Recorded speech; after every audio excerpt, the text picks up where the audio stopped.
चलिए अब हम देखेंगे रेवेन्यू एक्सपेंडिचर। रेवेन्यू बजट का दूसरा पार्ट है रेवेन्यू एक्सपेंडिचर। रेवेन्यू एक्सपेंडिचर में हम दो तरीके के देखेंगे। सबसे पहले हम इसका मीनिंग देख लें।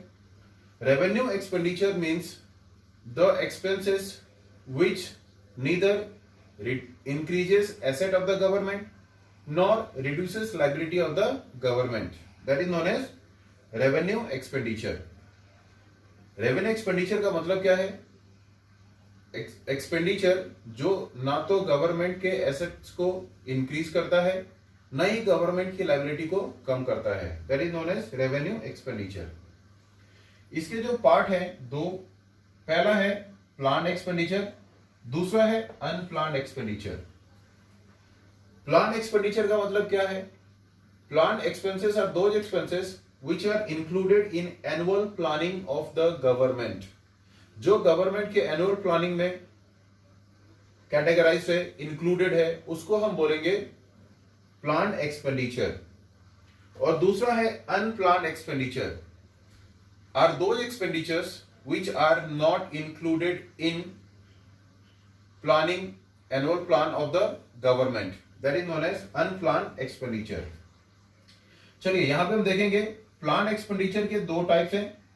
पहला है डेवलपमेंटल एंड दूसरा है नॉन डेवलपमेंटल। तो हम ये देख लें कि डेवलपमेंटल का मतलब क्या होता है। Developmental expenditures are those expenditures which directly contribute to the development of our economy, that is known as developmental। तो सबसे पहले हम देखें for example construction of road, bridges, park, ये सब क्या है? They are all developmental. Hospitals, ये सब क्या है? डेवलपमेंटल। स्कूल्स हो गया, या फिर आप सिंपल शब्दों में आप कह सकते हैं infrastructure development, that is known as developmental expenditures of the government. And दूसरा है non developmental, means which do not lead to the direct development of the economy, या फिर जो इकोनॉमी का डेवलपमेंट करता ही नहीं है। For example purchase of war goods, manufacturing of war goods, maintenance of army military, ये सब क्या है? They are all non developmental expenses. कैसे? War goods never do any development और never does any sort of development in the economy, it always creates destruction in the economy। ठीक है। चलिए अब हम आते हैं अनप्लान्ड एक्सपेंडिचर। ये अनप्लान्ड एक्सपेंडिचर क्या है? अभी अभी मैंने बताया था आपको, unplanned expenditures of the government are those expenditures which are not included in annual plan of the government। For example, maintenance of the building, maintenance of the road, maintenance of transportation facilities, school building, hospital building, ये सब क्या है? Unplanned expenditures है। या फिर कई बार for example अगर हम देखें अर्थक्वेक आया, earthquake was not decided by the government. Earthquake तो that is a natural disaster. अगर नेचुरल डिजास्टर आया है, उसमें अगर गवर्नमेंट की बिल्डिंग कोलैप्स हो जाती है, then government has to rebuild it, that is known as unplanned expenditure. वो क्या है? Unplanned expenditure. कई बार क्या होता है, सपोज रेलवे एक्सीडेंट हो जाता है, ट्रेन का एक्सीडेंट होता है, उसमें कई लोग मारे जाते हैं, तो उनको जो मुआवजा देती है गवर्नमेंट, उसको क्या बोलेंगे हम? Unplanned expenditure. गवर्नमेंट ने तो प्लान नहीं किया था इसको।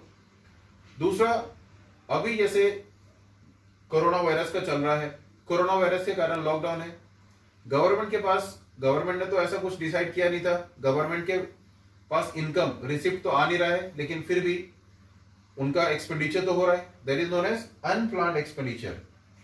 नाउ अनप्लान्ड एक्सपेंडिचर के भी दो पार्ट हैं लाइकवाइज। पहला है डेवलपमेंटल, दूसरा है नॉन डेवलपमेंटल। डेवलपमेंटल में suppose reconstruction of the hospital building, reconstruction of the panchayat भवन, रिकंस्ट्रक्शन ऑफ द रोड्स, ठीक है, ये सब क्या हो जाएगा? डेवलपमेंटल। वही अगर हम बात करें नॉन डेवलपमेंटल, तो अभी अभी मैंने बताया था आपको कि जो मरने वाले लोगों को मुआवजा दिया गया है गवर्नमेंट के द्वारा, that is known as non developmental. या फिर कई बार क्या होता है, लीगल प्रोसीड्यूर्स होते हैं जिसमें गवर्नमेंट कई बार केस हार जाती है।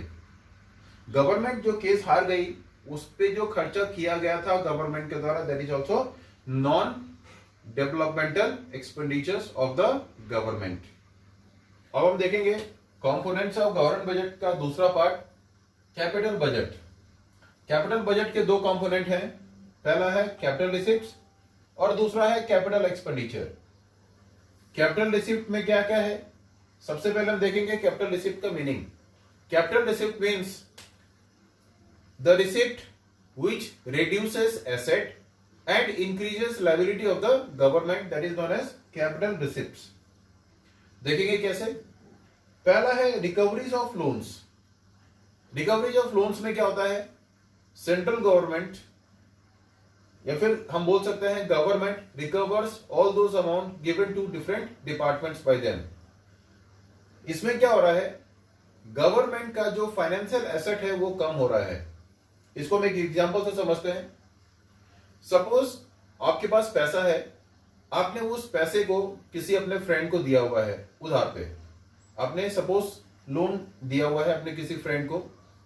आपने अगर लोन दिया हुआ है तो आपको क्या मिल रहा है, इंटरेस्ट ऑन दैट अमाउंट जो भी आपने अपने फ्रेंड को दिया हुआ है।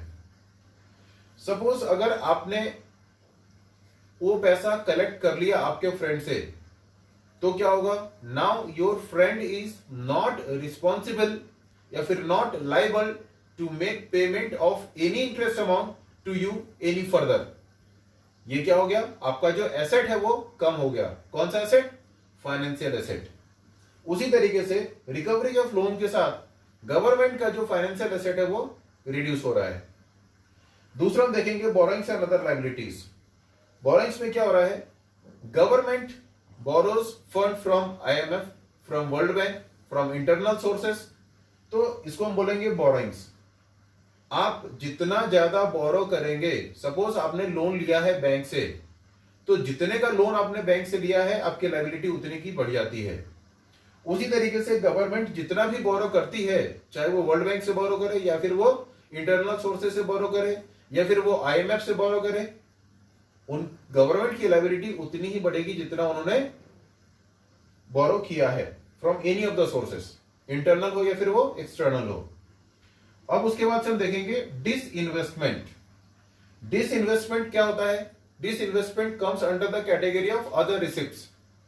उसमें होता क्या है, डिसइन्वेस्टमेंट में गवर्नमेंट सेल्स, गवर्नमेंट जो PSUs के शेयर्स है उनको सेल करती है गवर्नमेंट। उनको सेल करने से भी क्या हो रहा है, जो शेयर्स है गवर्नमेंट कंपनीज के, पब्लिक कंपनीज के, उनको गवर्नमेंट क्या कर रही है, सेल कर रही है। That also reduces financial asset of the government. ठीक है, अब हम आते हैं कैपिटल एक्सपेंडिचर्स। कैपिटल एक्सपेंडिचर्स में क्या है, सबसे पहले इसका मीनिंग देख लें कैपिटल एक्सपेंडिचर का। Capital expenditure means the expenses which increases asset and reduces liability of the government, that is known as capital expenditure। फिर से सुन लीजिए, कैपिटल एक्सपेंडिचर का मतलब होता है expenditures which increases asset and reduces liability of the government, that is known as capital expenditure।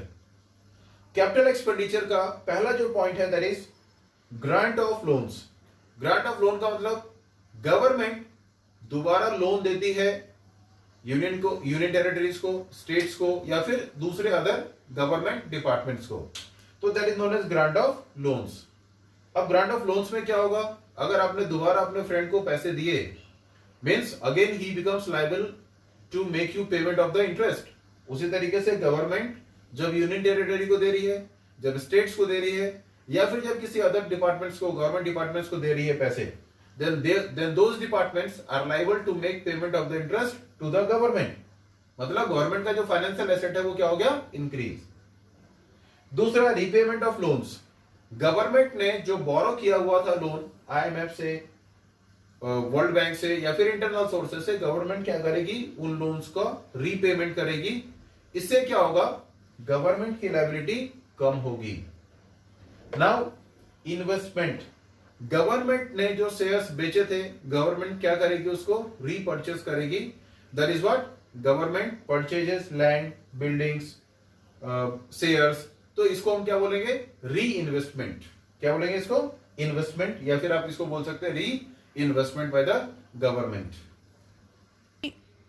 Thank you everyone for listening to me, and for any query you can write into the comment section, and please do not forget to like, share and comment.